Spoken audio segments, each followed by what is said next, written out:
Maxwell's equation, second Maxwell's equation derive ചെയ്യാൻ വേണ്ടിയിട്ട് നമ്മൾ മാഗ്നറ്റോസ്റ്റാറ്റിക്സിൽ നിന്നാണ് സെക്കൻഡ് മാക്സ്വെൽസ് ഇക്വേഷൻ ഡെറൈവ് ചെയ്യുന്നത്. ഇതിൽ നമ്മൾ ഓൾറെഡി ബേസിക് ഇലക്ട്രിക്കൽ പഠിച്ചതാണ്. മാഗ്നറ്റിക് ഫ്ലക്സ് ഡെൻസിറ്റി ബി എന്താണ്? That is B is equal to relationship between magnetic flux density B and magnetic field intensity H. That is B is equal to mu 0 H. Okay, ഇതിൽ mu 0 എന്ന് പറഞ്ഞാൽ that is permeability of free space.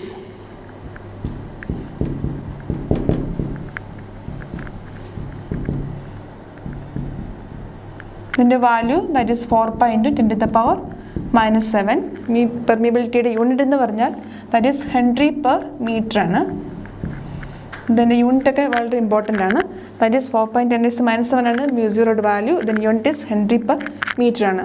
That is this shows the relationship between the magnetic flux density B and magnetic field intensity H, that is B is equal to mu 0 H. ഇവിടെ കാണിച്ചിരിക്കുന്നത് electric ഫ്ലക്സും magnetic flux തമ്മിലുള്ള difference ആണ്. നമുക്കറിയാം electrostatic field due to a point charge in a closed surface, the flux lines will be originating from the point charge. ഒരു point ചാർജിൽ നിന്ന് തന്നെ ഒരു ഐസൊലേറ്റഡ് പോയിന്റ് ചാർജിൽ നിന്ന് ഇലക്ട്രിക് ഫ്ലക്സ് ലൈൻസ് എല്ലാം ഒറിജിനേറ്റ് ചെയ്യപ്പെടുന്നുണ്ട്. സോ ഇവിടെ ഇലക്ട്രിക് ഫ്ലക്സ് ലൈൻസ് ഒരു ഐസൊലേറ്റഡ് പോയിന്റ് ചാർജിൽ നിന്നാണ് ഒറിജിനേറ്റ് ചെയ്യുന്നത്. അത് പോയിന്റ് ചാർജ് നമുക്ക് ഐസൊലേറ്റ് ചെയ്യാം, ഒരു പെർട്ടിക്കുലർ ചാർജ് നമുക്ക് ഐസൊലേറ്റ് ചെയ്യാൻ പറ്റും. Then but it's A total flux lines, total flux in a closed surface is equal to charge enclosed. നമ്മൾ ഗോസ് ലോയിൽ നമ്മൾ കണ്ടുപിടിച്ചതാണ്. Total flux from a closed surface in an electrostatic field, that is psi is equal to d dot ds, closed in d dot ds, which is equal to q. Total electric flux lines originating from a closed surface due to an isolated point of charge q, that is equal to charge itself, charge enclosed in that closed surface. That is from according to Gauss's law നമ്മൾ ഈ equation നമ്മൾ കണ്ടുപിടിച്ചത് തന്നെയാണ്. പക്ഷേ magnetic flux അതുപോലെ തന്നെ electric flux lines ഒരിക്കലും അത് ക്ലോസ്ഡ് ആയിരിക്കണം എന്നില്ല. That is originating from one point charge. It is not necessary closed line. ഇതൊരു ക്ലോസ്ഡ് ലൈൻ ആയിരിക്കണം എന്നില്ല ഇലക്ട്രിക് ഫ്ലക്സ് ലൈൻസ്. പക്ഷേ മാഗ്നറ്റിക് ഫ്ലക്സ് ലൈൻസ് നമ്മൾ കൺസിഡർ ചെയ്യുകയാണെങ്കിൽ it is originating from north pole and ending at south pole. അതുപോലെ തന്നെ ഈ north pole and south pole നമുക്ക് ഐസൊലേറ്റ് ചെയ്യാൻ സാധിക്കുകയില്ല. ഇവിടെ നമ്മൾ ഇത് സെപ്പറേറ്റ് ചെയ്യാൻ സാധിക്കുകയില്ല. North and south pole isolate ചെയ്യാൻ പറ്റുകയില്ല. പക്ഷേ അതുപോലെ തന്നെ ഇവിടെ മാഗ്നറ്റിക് ഫ്ലക്സ് ലൈൻസ് എന്ന് പറഞ്ഞത് എപ്പോഴൊരു ക്ലോസ്ഡ് പാത്ത് ആയിരിക്കും.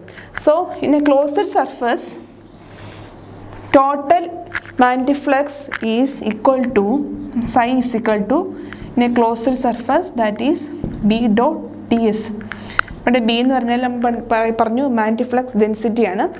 Magnetic flux density over this closed surface which is equal to the total magnetic flux in that closed surface. This will be equal to 0 ആയിരിക്കും. ഒരു മാഗ്നറ്റിക് ഫ്ലക്സ് ഒരു closed സർഫസിലുള്ള total magnetic flux എന്ന് പറയുന്നത് ഒരു closed സർഫസിൽ എപ്പോഴും 0 ആയിരിക്കും. കാരണം ഇവിടെ ഒരിക്കലും അത് നോർത്ത് പോളും സൗത്ത് പോളും നമുക്ക് ഐസൊലേറ്റ് ചെയ്യാനൊന്നും സാധിക്കുകയില്ല. മാഗ്നറ്റിക് ഫ്ലക്സ് നോർത്തിൽ നിന്ന് സ്റ്റാർട്ട് ചെയ്താൽ അത് സൗത്ത് പോളിൽ എൻഡ് ചെയ്യും. അല്ലെങ്കിൽ ഇതൊരു ക്ലോസ്ഡ് ലൈൻ ആയിരിക്കും. മാഗ്നറ്റിക് ഫ്ലക്സ് ലൈൻസ് എപ്പോഴും ഒരു ക്ലോസ്ഡ് ലൈൻ ആയിരിക്കും. So total magnetic flux in a closed surface will be equal to 0 ആയിരിക്കും. So this represent the Gauss law in magnetostatic, that is closed integral B dot ds which is equal to 0. This represents the Gauss law in magnetostatic. Gauss law in magnetostatics. So we put equation number 1, closed integral B dot ds equal to 0. That is the Gauss law for magnetostatics. So put the equation as 1. Now we apply the divergence theorem to equation number 1. Apply divergence theorem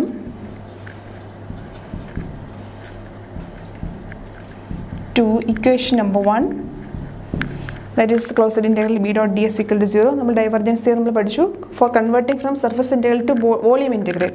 So this becomes closed integral B dot ds becomes volume integral of divergence of B over that volume, and which is equal to 0. So that means this del dot B is equal to 0. So another Maxwell's equation for the magnetostatics. Magnetostatics നമ്മൾ derive ചെയ്യുന്ന ഒരു equation ആണ് del dot B is equal to 0 or closed integral B dot D is equal to 0. So that is this del dot B is equal to 0, that is differential form of the Maxwell's equation, and this is the integral form, and this is deriving from the magnetostatics. So next is a